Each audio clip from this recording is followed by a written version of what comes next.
Hello everyone, welcome to tasty dish by Sethu Palaniappan. இன்றைக்கி ஒரு சூப்பரான தக்காளி தொக்கு ரெசிபி தான் பார்க்க போகிறோங்க. இது இட்லி, தோசை, சப்பாத்தி, சாதம் எல்லாத்துக்கூடையும் ரொம்ப சூப்பராக இருக்குங்க. வாங்க எப்படி செய்யலான்றதை பார்க்கலாம். 1/2 கிலோ தக்காளி கட் பண்ணி வச்சுருக்கிறேன். 15 பல்லு பூண்டு தோல் நீக்கிட்டு வச்சுருக்கிறேங்க. தக்காளி தொக்கு செய்கிறதுக்கு ஃபஸ்ட்டு தக்காளியை வதக்கி எடுத்துக்கலாங்க. ஒரு கடாயில் எண்ணெய் விட்டுக்கிறேன். எண்ணெய் சூடானதுக்கப்புறம் இதில் கட் பண்ணி வச்சுருக்கிற தக்காளியை சேர்த்துக்கிறேன். இதோட புளி சேர்த்துக்கிறேங்க. ஒரு மீடியம் லெமன் சைஸ் அளவு புளி சேர்த்துக்கிட்டு இருக்கேன். 15 பல்லு பூண்டு, இது எல்லாத்தையும் வதக்கி விட்டுக்கலாங்க. மஞ்சள் தூள் சேர்த்துக்கிறேன். 1/4 டீஸ்பூன் உப்பு சேர்த்துக்கோங்க. தக்காளி சீக்கிரம் வதங்குங்க உப்பு சேர்த்துக்கிட்டா. எல்லாத்தையும் ஒன்று சேர்த்து நல்லா கலந்து விட்டுக்கோங்க. தக்காளியை எண்ணெயில் வதக்கிட்டு செய்யும்போது தக்காளியில் உள்ள பச்சை வாடையெல்லாம் போய் தொக்கு வந்து நல்லா டேஸ்ட்டாக இருக்குங்க. வதக்காமையும் செய்யலாம், பட் வதக்கிட்டு செஞ்சிங்கன்னா சூப்பராக இருக்கும் டேஸ்ட்டு. 3/4 வாசி வதங்கினா போதுங்க, ஃபுல்லாக வதங்கணுன்னு அவசியம் கிடையாது.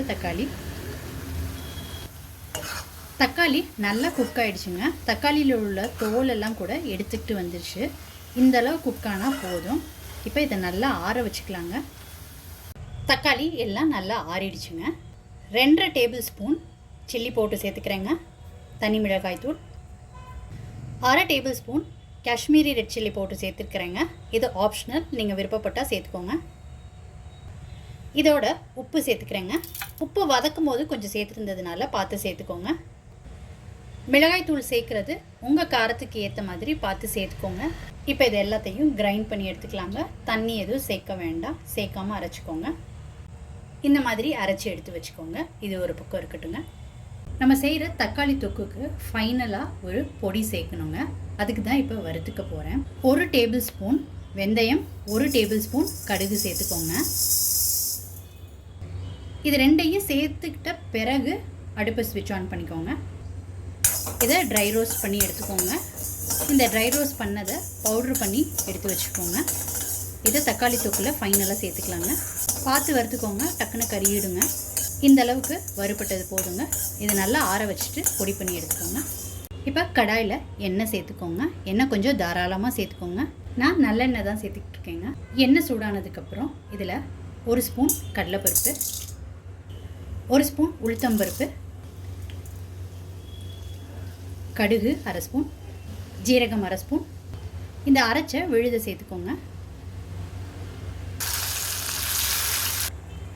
இதில் 4 பல்லு பூண்டை இடித்து சேர்த்துக்கோங்க.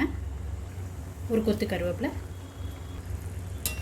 இது எல்லாத்தையும் ஒன்று சேர்த்து கலந்து விட்டுக்கோங்க.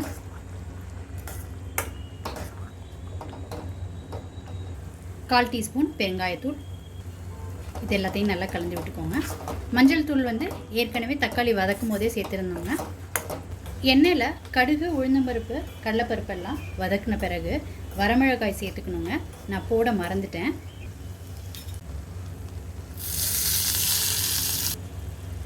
4 வரமிளகாயை எண்ணெயில் வதக்கிட்டு அதுக்கப்புறமாட்டி இதில் சேர்த்துக்கிட்டு இருக்கேங்க. எண்ணெய் நல்லா பிரிஞ்சு வர அளவுக்கு குக் ஆகட்டுங்க. இப்போ எண்ணெயெல்லாம் சைடில் பிரிஞ்சு வர ஆரம்பிச்சிருச்சுங்க. இந்த ஸ்டேஜில் இந்த பொடியை ஆட் பண்ணிக்கிறேன். கடுகு, வெந்தயமும் பொடி பண்ணதை சேர்த்துக்கிறேங்க. இது நல்லா கலந்து விட்டுக்கோங்க. வெந்தயம், கடுகு பொடி மீதி இருந்துச்சுன்னா ஊறுகாயெல்லாம் செய்யும்போது யூஸ் பண்ணிக்கலாங்க, நல்லாயிருக்கும். இதை ஒரு பாட்டிலில் போட்டு ஸ்டோர் பண்ணி வச்சுக்கோங்க. ஃபைனலாக இதில் கொஞ்சோண்டு வெல்லம் தூள் சேர்த்துக்கிறேங்க. இது நீங்கள் விருப்பப்பட்டால் சேர்த்துக்கோங்க. இதில் உள்ள புளிப்பு, காரம் எல்லாத்தையும் பேலன்ஸ் பண்ணுறதுக்காக தான் சேர்த்துக்கிட்டு இருக்கேங்க. இது கரெக்டான கன்சிஸ்டன்சிங்க. இப்போ இதை அடுப்புலேருந்து இறக்கிடலாம். தக்காளி தொக்கு ரொம்ப சூப்பராக ரெடி ஆகிடுச்சுங்க. இது இட்லி, தோசை, சப்பாத்தி, சாதம் எல்லாத்துக்கூடையும் ரொம்ப சூப்பராக இருக்குங்க.